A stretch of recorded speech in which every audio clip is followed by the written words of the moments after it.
Good morning everyone, আমি সৌমি আর আমার চ্যানেলের আরও একটি নতুন ব্লগে আপনাদের সবাইকে স্বাগত। এখন ঘুরতে বাজে 5:30 মতন। আমার সকালবেলার সমস্ত কাজ আজকে কমপ্লিট। তো আমি এসেছি একটুখানি ছাদে গাছে জল দিতে। তবে আকাশটা আজকে দেখছি বেশ মেঘলা। ঈশ্বর জানেন বৃষ্টি হবে কিনা। আমার তো আজকাল এটাই মনে হয় যে দক্ষিণবঙ্গে বৃষ্টি হয়তো ইতিহাসের পাতা ভূগোলের পাতা থেকে উঠে ইতিহাসের পাতায় চলে গেছে। বৃষ্টি কাকে বলে আমরা জাস্ট ভুলে গেছি।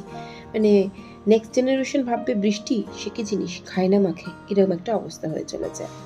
তো গাছে জল দিয়ে নিলাম আমি, আর এবার একটু নিচে যাই। তার মধ্যে দেখলাম ট্রেন যাচ্ছে, কি জানি কোন লাইন, শান্তিপূর্ণ ফুলিয়া, বুঝতে পারি না ছাদ থেকে। তো এখন দেখতে পাচ্ছেন কিনা জানি না, ঘড়িটা ফোকাস ঠিক কতটা হয়েছে আমি নিজেই বুঝতে পারছি না। অ্যাকচুয়ালি আমি নিজেই কানা, বাদ দিন সে কথা। তো এখন 6:15 বাজে। আমার টোটাল স্নান টান সমস্ত কিছু, ঘরদোর মোছা ঝাঁট আগেই বললাম সব কমপ্লিট হয়ে গেছে। এতটা সকালে সব কিছু হয়ে যাওয়ার কারণ আজকে বাবুয়ের 1 মাস পরে গরমের ছুটির পরে স্কুল খুলছে। এবার ওর স্কুল খোলা আমাকে একটু বেশি খাটাখাটনিটা হয়ে যায়। সকালটুকুর জন্য একটু বেশি, আমি উঠি সকালে, কিন্তু ওর ব্রেকফাস্টটা তো পরে করি না। কিন্তু বেচারা স্কুলে যাওয়ার জন্য ব্রেকফাস্টটা তো আমাকে একটু আগেই রেডি করে দিতে হবে। সময় মতন, একটু আগে বলা ভুল হলো, সময় মতন আমাকে রেডি করে দিতেই হবে, সে যাই হয়ে যাক না কেন। আর একান্ত যদি শরীর খারাপ থাকে, তার আগের দিন বা সেদিনই তমালকে বলি, তমাল বাইরে থেকে বাবুকে কিছু কিনে দিও। বা আমার কিছু বন্ধু আছে, তাদেরকে বলি যে একটুখানি প্লিজ একটু আজ বাবুইকে কিছু দিয়ে দিবি টিফিনে। আমাকে একদম আর্লি মর্নিংয়ে তাদেরকে ফোন করতে হয়, কিন্তু বেচারাদের ফোন করা হ্যারাস করা। তো কিন্তু না, আমি আমার বন্ধুদের থেকে এই উপকারটা কিন্তু পেয়েই থাকি। বন্ধু বলে কথা, বন্ধুত্বের গুরুত্ব তো একটু আছে বই কি। তবে আমার খুব ছোটোবেলার কেউ এরা বন্ধু নয়, কারণ আমার ছোটোবেলা এখানে কাটেনি। তো যাই হোক, সেসব পরের কথা। আমার ছেলের বন্ধু, যাই হোক। তো এদিকে আমি ব্রেকফাস্টটা রেডি করবো, ব্রেকফাস্ট বলতে স্কুলের টিফিন। আর ও এখন ঘুম থেকে উঠে দুধটা খেয়ে যাবে বলে আমি দুধটাও জাল দিয়ে নিলাম, মাইক্রোওভেনে গরম করে নিলাম। আর এদিকে আমি রুটিটা বেলে নিচ্ছি। আর ওকে রুটিটা আমি দেবো। কালকে রাতেই জিজ্ঞাসা করেছিলাম, মাম্মা তুই রুটি নিয়ে যাবি তো আজকে? বললো হ্যাঁ হ্যাঁ সমস্যা নেই, ও রুটিই নিয়ে যাবে আজকে। তো যা ভাবা তাই কাজ। ফার্স্টে আমি রুটিগুলো করে নিলাম। অ্যাকচুয়ালি আমি শুধু ওর না, আমাদের সকালের ব্রেকফাস্টটাও আজকে এইটাই করবো, কারণ কোনো সিন নেই যে আমি একরকম ও একরকম তমাল একরকম, অসম্ভব। তো এবার ওর টিফিনটা আমি রেডি করে দিই। তো রুটিটা না আমার একটু টেনশন হয়, যদি শক্ত হয়ে যায়, অনেকটা পরে খাবে তো আমার একটু কেমন কেমন লাগে, হয় না তাও। তো আমি আজকে একটুখানি ভেবেছি সামান্য একটু ঘি মাখিয়ে দেবো। খুব যে বিরাট পছন্দ করে তা নয়, যদি সে কিছু বলে তাহলে নেক্সট দিন দেবো না।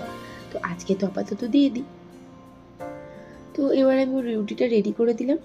আর রুটির সঙ্গে যেটা হচ্ছে, ওটা তড়কা দেবো। আমি তড়কাটা তো করেছিলাম, তো মাইক্রোওভেনে ভালো করে গরম করে দিলাম, ব্যাস এটা দিয়েই ওর আজকে স্কুলের খাওয়া দাওয়াটা কমপ্লিট হয়ে যাবে। শুধু তো একা খাবে না, বন্ধু বান্ধবদের দেবে, এবং বন্ধু বান্ধব থেকে অবশ্যই নেবে, তবে না খাওয়া কমপ্লিট। তো যাই হোক, এবার ওর খাবারটা আমি রেডি করে দিলাম। আর আমি না একটু ক্লান্ত হয়ে বসে পড়েছি।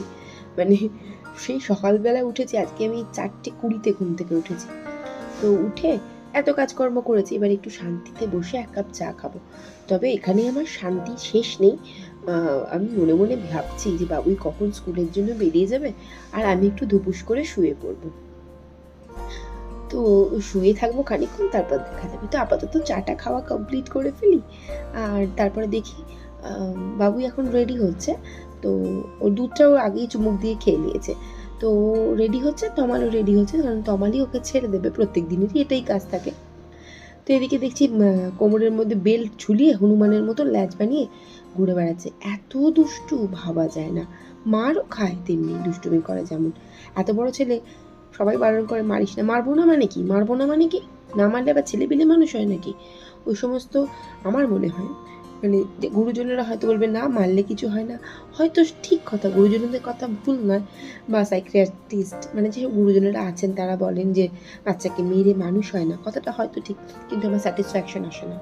দুমদাম পিটিয়ে দেবো, চিৎকার চেঁচামেচি করবো, তবে না হলে তাহলে আর কি মা হলাম? মাটালে হয়েছি কিসের জন্য আমি? এটাই হচ্ছে আমার মেন কথা। মেরে আমার তবে শান্তি। টিফিন বক্সটাও ভরে দিলাম, এই কাজটাও নিজেই করে, নুকুর নুকুর করছিল বলে। আমিই ভরে দিলাম। তো বদমাসটা আজকে দেখুন না, জুতো কিছুতেই পরবে না, ও বুট পরে যাবে না, বুট একটা নতুন কিনতে হবে। দেখি এর মধ্যেই কিনে আনবো, তো কেডসটাই ও আজকে পরে নিল। কেডসটা আজকের জন্য না, যেদিনকার স্পোর্টস থাকে সেদিনকার ওদের কেডস পরে যায়।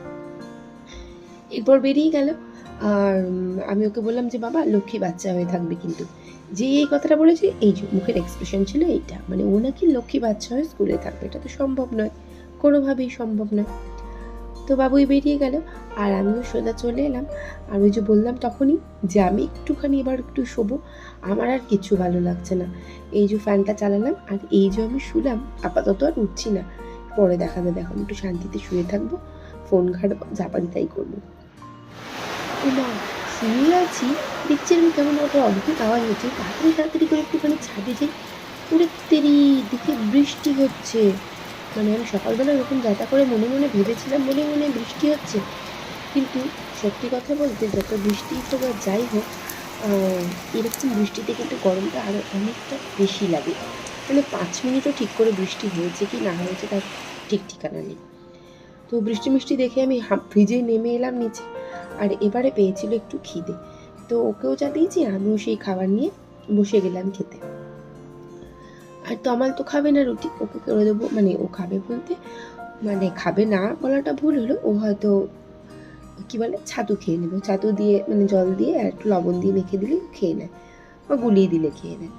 তো এরপর আমি চলে এলাম বড় ঘরে, আর ঘরের অবস্থা একটু দুর্বিষহ, কারণ বাবুয়ের ঘরে না খাটটা একটু ডিস্টার্ব করছিল, সেই জন্য ওই ঘরের বালিশ টালিশগুলোকে এই ঘরে নিয়ে এসে রাখা হয়েছে, আর একজন মিস্ত্রি দাদা এসেছেন, উনি সারিয়ে দিচ্ছেন ওইটা। আর আমি করলাম কি, এই ঘরের বিছানা টিছানাগুলো সুন্দর করে গুছিয়ে নিলাম। আর অনেকটা ভোরে যেহেতু উঠেছিলাম, বাচ্চাদের মতন আমি হাই তুলছি, মনে হচ্ছে এখানেই আমি একটুখানি শুয়ে পড়ি, মানে আমার ঘুমিয়ে শুয়ে পোষায়নি। অ্যাকচুয়ালি ঘুমাই তো নি না, ফোন ঘাঁটছিলাম, মানে নিজের দোষটা তো অন্যের ঘাড়ে চাপিয়ে দিলে, ঘুমের ঘাড়ে চাপিয়ে দিলে হবে না, নিজের দোষটা সবসময় স্বীকার করতে হয়। তো এরপর আমি এখানে ড্রেসিং টেবিলটা একটুখানি ওপর পরিষ্কার করে নিই, আর 2-1 দিন পরে ভালো করে ডিপ ক্লিন করে দেবো। খুব যে ধুলো হয়েছে তা না, তবে আগোছালো হয়েছে অনেকটা বেশি, কারণ কালকেই আমি ঝেড়ে দিয়েছি। আয়নাটাতেও হালকা ধুলো পড়েছিল, আয়নাটাও একটুখানি পরিষ্কার করে দিলাম। আর এবার সমস্ত কিছু করে টরে দিয়ে এবার আমাকে যেতে হবে আবার রান্নাঘরে। আজকে রান্না সত্যি কথা বলতে কিছুই নেই, তো আমার কালকে রাতে নিয়ে এসেছিলো মাটন, এবার রাত্রির 10টা, বিশ্বাস করুন রাত্রির 10টার সময় মাটন নিয়ে এসছে। মানে আমাদের তো খাওয়া টাওয়া হয়ে ভূত, মানে ও ভেবেছিল ও রান্না করবে রাত্রি 10টার সময়, তারপর নাকি আমরা খাবো। আমি মানুষ, অসম্ভব আমার পক্ষে এই সমস্ত কাজগুলো। তো সেটা সোজা চলে গিয়েছিল ফ্রিজে, আর আজকে আমার শুধু সেইটাই রান্না, কারণ ফ্রিজে একটা কুমড়োর তরকারি আছে, পটলের তরকারি আছে, আর মুগের চাল আছে, আর আছে সেই কালকের পোস্ত বাটার, একটুখানি শাক ভাজা। তো ব্যাস টুকটুক করে অনেকগুলোই জিনিস আছে, তো সেগুলো দিয়েই হয়ে যাবে। আর রান্না বলতে শুধু মাংস, একটুখানি দুধ ছিল, সেটাকে আমি ছানা করে নিলাম, আর ছানাটা ছেঁকে নিলাম। আর কিছু বাসন পড়েছিল, যে বাসনগুলো আমাকে ঝমঝম করে মেজে ফেলতে হবে, কারণ ফেলে রাখলেই তো অনেকক্ষণ থেকে যাবে, তাই না? মানে একটার পর একটা জমতেই থাকবে। তো তার থেকে ভালো আমি আগেই বাসন টাসনগুলো মেজে নিই। আর আজকে মাটনটা না একেবারে সিম্পল করে করব, মানে গুঁড়ো লঙ্কা আমি দেবই না আজকে মাটনে, শুধু কাঁচা লঙ্কা দিয়ে আজকে মাটনটা ঝাল করার চেষ্টা করব। তবে যদি কম ঝাল হয় তখন ওপর থেকে আরও কিছু কাঁচা লঙ্কা আমি ছড়িয়ে দেবো, এটাই মনে মনে ঠিক করেছি। আর কিছু মশলা যেমন ধনে গুঁড়ো, জিরে গুঁড়ো, একটু হলুদ গুঁড়ো, আর সামান্য কাশ্মীরি লঙ্কা গুঁড়ো দিয়েছি। আর কাশ্মীরি লঙ্কা গুঁড়োর সঙ্গে তো ঝালের সেরকম কোনো সম্পর্ক নেই, সেই জন্য তো ওই মশলাটা রেডি করে রাখলাম। আর এদিকে পেঁয়াজটা ভেজে মাংসটা আমি তুলে দিলাম। এবার এক এক করে যেভাবে যা মশলা দিতে হয় সব একটা একটা করে দিতে থাকবো, লাইক আদা রসুন বাটা, টমেটো, কাঁচা লঙ্কার পেস্ট, সব দিয়ে নিয়ে খুব ভালো করে কষিয়ে যখন তেল ছেড়ে দেবে, জাস্ট এরকম দেখতে হবে, তখন আমি এটা প্রেসার কুকারে তুলে জল ঢেলে দেবো। দেখতে কিন্তু খুব সুন্দর হয়েছিল, আর বাবুই বললো মা খেতেও বেশ ভালো হয়েছিল। তো প্রেসার কুকারের সিটি পড়ে গেল, আর আমার রান্নাও শেষ হয়ে গেল। আমি কিন্তু প্রেসার কুকারে দিয়ে 2টোর বেশি, হার্ডলি 3টে, মানে প্রেসার কুকারে যে 2টো সিটি হয়ে যায় আমি গ্যাসটা অফ করে দিই, তারপর 10 মিনিট রাখি যে 2টো 3টে 4টে যা সিটি হয়, তারপর আমি সেটা নামিয়ে নিই। তো টোটাল সমস্ত কাজ কমপ্লিট 12:30 বাজে এই ঘড়িতে, কিন্তু সরি টু সে এটা 12:15 মধ্যে আমার টোটাল কাজ কমপ্লিট, কিন্তু খেতে বসতে আছে ঢের বাকি। তো ব্লগটা এখানে শেষ